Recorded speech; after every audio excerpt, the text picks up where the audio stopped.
வணக்கம். நான் doctor Ramanathan Archana. Very short video within 5 minutes.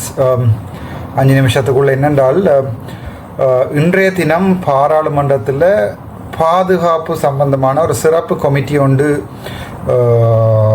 இன்றைக்கு நடந்தது. உங்களுக்கு தெரியும், அந்த கொமிட்டிஸ் என்று சொல்வார்கள். பாராளுமன்றத்தை பொறுத்த வரைக்கும் பாராளுமன்றத்திலே சில குழுக்களை அமைப்பார்கள். அந்த குழுக்களில் எம்பிமார், அமைச்சர்மார், அது தவிர அந்த குழுக்கள் சார்பில்லாத எம்பிமாரும் அந்த மீட்டிங்களுக்கு போகலாம். உங்களுக்கு தெரியும். ஸோ இன்றைய தினம் என்னை ஒரு குழுக்களுக்கும் அவர்கள் பெயரிட்டிருக்கிறார்கள். சுகாதார குழு அது தவிர மற்ற குழுக்களுக்கு பெயரிட்டிருக்கிறார்கள். பட் அதனுடைய ஃபைனல் முடிவு இன்னும் வரவில்லை. பெண்கள் தொடர்பான விடயங்கள் எங்கள் சிவச்சந்திரன் சிவஞானம் இங்கே எழுதியிருந்ததை பார்த்தோன்னா சரி, it's okay, just leave it. அது இன்றைய தினம் பாதுகாப்பு தொடர்பான குழுக்களிடம் முதலாவது மீட்டிங் நடந்தது. அந்த மீட்டிங் சம்மந்தமாக ஒரு வீடியோ ஒன்று போட்டிருந்தேன். அதில் என்னென்ன கதைக்கப்பட்ட சம்மந்தமாக அவங்களுக்கு போட்டிருந்தேன்.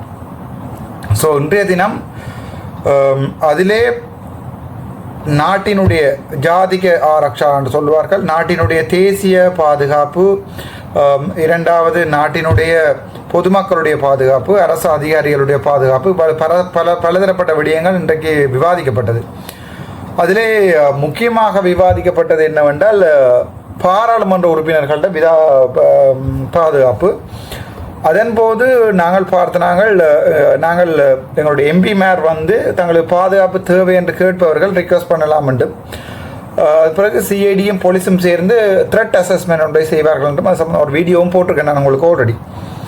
ஸோ இன்றைய தினம் நான் பின்னேறம் நான் பொதுமக்கள் 1-2 பேர் டேக் பண்ணியிருக்கிறேன். இப்போ பார்த்தேன், இப்போ டேக் பண்ணியிருக்கிறார்கள், தமிழ் தெரியும்.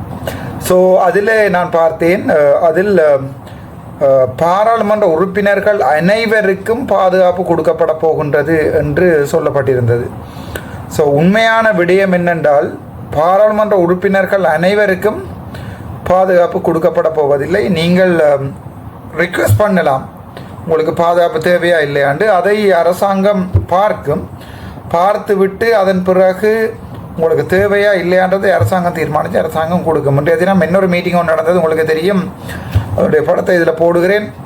கட்சி தலைவர்களுடைய மீட்டிங். ஸோ அதிலையும் இந்த பாதுகாப்பு எம்பிமாற்ற பாதுகாப்பு தொடர்பாக விவாதிக்கப்பட்ட போது அதிலையும் எங்களுடைய பாராளுமன்றத்தின் கதாநாயகர் சொன்னார், ஒவ்வொரு பாராளுமன்ற உறுப்பினர்கள் அதை பிழையாக பயன்படுத்துகிறார். அந்த டிஃபெண்டர் ரக வாகனங்களிலே துவக்குகளுடன் போய் நின்று மக்கள்கிட்ட சீன் காட்டுகிறார்கள்.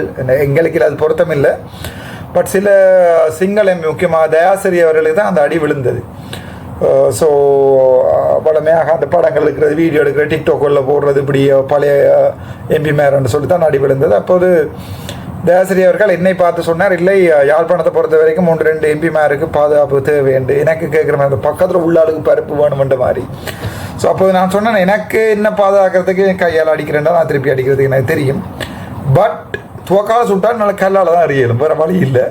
ஸோ அப்படியான நேரங்களில் பாதுகாப்பு என்று இன்றைக்கு அந்த கட்சி தலைவருடைய மீட்டிங் தவிர்த்து இந்த மீட்டிங்களையும் சொல்லியிருந்தேன்.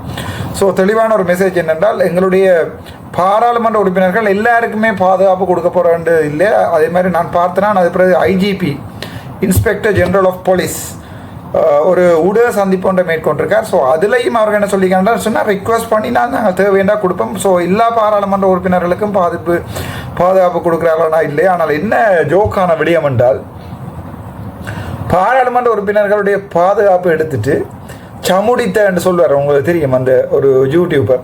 ஸோ சமுடித்த போன்றவர்களுக்கு அந்த பாதுகாப்பை அரசாங்கம் கொடுத்துருக்கிறது. இப்போ அரசாங்கம் எங்கே நிற்குதென்றால், இப்போ மீடியாக்களெல்லாம் அடிபட வலிக்கிடுது. அரசாங்கம் படுத்துட்டு, அரசாங்கத்தின் வேலை திறன்கள் சரியான குறைவு, பொதுமக்கள் எதிர்பார்த்த இதே அல்ல என்ற சம்பந்தமான கருத்துகள் வந்தவற்றுக்கு. ஸோ அரசாங்கத்தை பொறுத்த வரைக்கும் அந்த மீடியாவை தங்களோட பக்கம் கவர் ஆகணும். ஸோ அந்த மீடியாக்காரருக்கு வீடு கட்டி கொடுக்க போயினுமாம், கடன் வசதிகள் கொடுக்க போயினுமாம், அது தவிர அவர்களுக்கு ஸ்பெஷல் குவார்ட்டர்ஸ் போட்டு கொடுக்க போயினுமாம், அதை விட பாதுகாப்பும் கொடுக்கணும். இப்போ என்ன, நான் மீடியாக்காரனு தான் நான் ரிக்வெஸ்ட் பண்ண வேண்டியிருக்கும். சமுடித்தவர்கள் இன்டர்வியூ செய்து 5 பேர் இது வரைக்கும் கொலை செய்யப்பட்டிருக்கார். என்னடால் அவருடைய இன்டர்வியூ முழுக்க பிழையானதாக தான் இருக்கும்.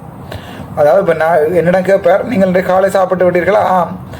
உங்களுக்கு பிரபாகரனை பிடிக்குமா என்று கேட்டால் நான் திரும்பி பிரபாகரனை கொலை செய்ய விருப்பமா நான் இல்லை என்று சொன்னால் அந்த காலை சாப்பிட்டீர்களா ஆம் இருக்கல்ல, அந்த 2 ஆமும் மற்ற ஆம் இருக்கல்ல அவங்க பிரபாகரனை பிடிக்க மாட்டாம், அந்த 2 ஆமையும் வெட்டி பிரபாகரனை கொலை செய்ய விருப்பமா ஆமாம் என்று போடுவார். அப்படிப்பட்ட ஒரு எடிட் பண்ணுற ஒரு ஊடக தர்மம் இல்லாத ஒரு யூடியூபர், அவர் ஊடகவியலாளர் அல்ல, ஒரு யூடியூபர்.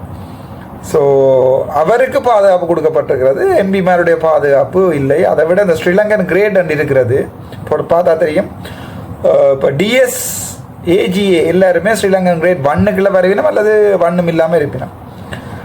அதே மாதிரி 2க்குள்ள டாக்டர்ஸ் வருவினம், 3க்குள்ள கன்சல்டன்ட் வருவினம், 4க்குள்ள மினிஸ்ட்ரி ஹெல்த் செக்ரட்டரி வருவினம், 5க்குள்ள எம்பிமார் வருவினம்.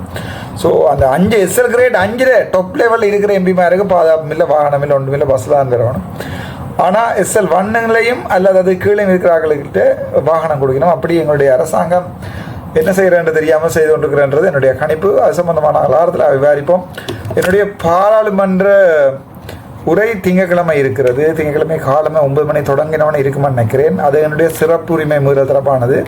திங்கக்கிழமை பின்னேரம் என்னுடைய பாராளுமன்ற விவாத உரை இருக்கிறது.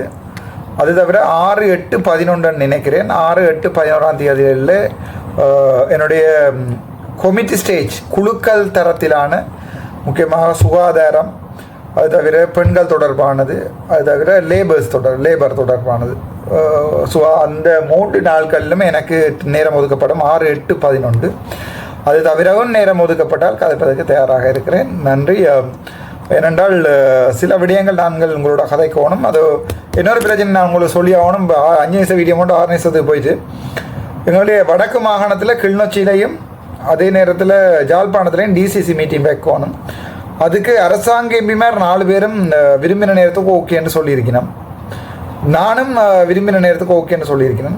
ஆனால் வேறு ஆக்கள் அதை குழப்பி கொண்டிருக்கணும். டிசிசி மீட்டிங் வைக்க வேண்டாம் என்றால் அதில் தெரியும். டிசிசி மீட்டிங் வச்சா எந்த கையும் இப்போ சில அரசாங்கத்திட்ட ஓங்கலாம், பட் எந்த கை ஓங்கும். ஸோ அது எனக்கு ஒரு அட்வர்டைஸ்மெண்ட்டாக இருக்கும்.